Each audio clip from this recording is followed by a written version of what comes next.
Merdeka.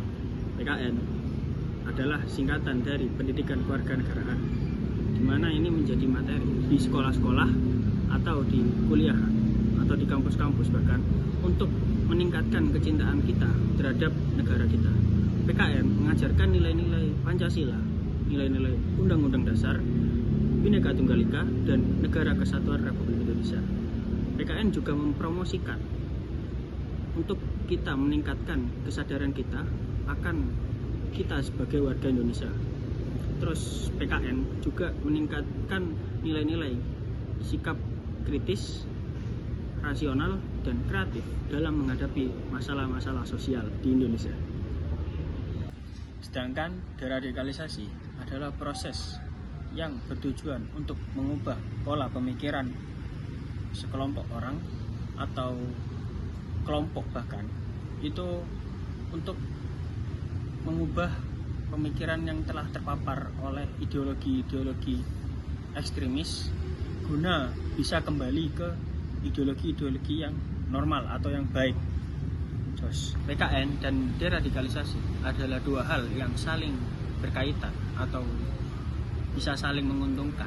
Intinya di dalamnya ada simbiosis mutualisme, di mana PKN bisa menguntungkan deradikalisasi atau deradikalisasi juga bisa menguntungkan PKN. Artinya apa? PKN itu sangat berkaitan dengan deradikalisasi, di mana ketika kita menerapkan ilmu atau proses deradikalisasi itu tidak lain juga kita akan bisa meningkatkan kecintaan kita terhadap negara Kesatuan Republik Indonesia. Sedangkan deradikalisasi juga membutuhkan PKN untuk apa? Untuk menyadarkan masyarakat Indonesia terhadap bahayanya pemikiran-pemikiran radikal atau pemikiran-pemikiran ekstremis terhadap warga Indonesia. Guna apa? Gunanya untuk menciptakan kerukunan dan kebaikan atau ketenangan masyarakat Indonesia di negara ini. Cara meningkatkan pendidikan kewarganegaraan kepada masyarakat.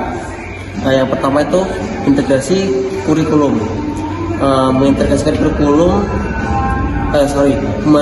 pendidikan kurikulum kewarganegaraan ke dalam sekolah dari tingkat dasar hingga perguruan tinggi.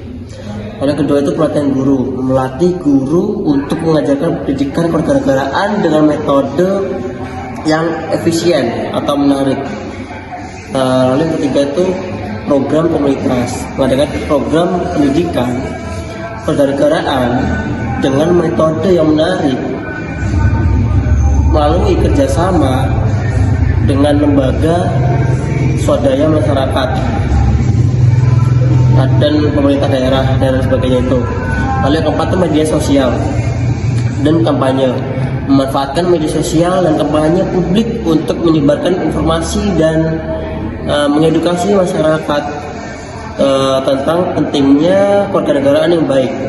Lalu yang kelima itu diskusi dan seminar, menyelenggarakan diskusi, seminar, dan lokal karya yang melibatkan berbagai lapisan masyarakat untuk membahas isu-isu kewarganegaraan dan serta memperkuat pemahaman partisipasi masyarakat tersebut. Lalu yang terakhir itu yang keenam, proyek sosial dan volunteering, mendorong masyarakat untuk terlibat dalam proyek sosial dan kegiatan sukarela yang dapat memperkuat rasa kebersamaan dan tanggung jawab sebagai warga negara tersebut. Upaya pendidikan radikalisme bagi masyarakat yaitu 1. Edukasi dan sosialisasi, menyediakan informasi yang benar tentang radikalisme dan bahaya melalui berbagai media. Edukasi ini harus mencakup pengenalan terhadap ciri-ciri radikalisme dan cara menghadapinya. Yang kedua yaitu pemberdayaan ekonomi, meningkatkan kesejahteraan ekonomi masyarakat melalui program-program pemberdayaan ekonomi untuk mengurangi kerentanan terhadap pengaruh radikal yang sering memanfaatkan kemiskinan. Yang ketiga yaitu keterlibatan tokoh agama dalam masyarakat, melibatkan tokoh agama dan pemuka masyarakat dalam memberikan pemahaman agama. Terlibatan tokoh agama di masyarakat, melibatkan tokoh agama dan pemuka masyarakat memberikan pemahaman agama yang yang menderat dan menekankan pentingnya toleransi serta perdamaian. 4. Kerjasama internasional. Berkolaborasi dengan negara-negara lain, dengan negara internasional untuk berbagi informasi dan strategi dalam melawan radikalisme.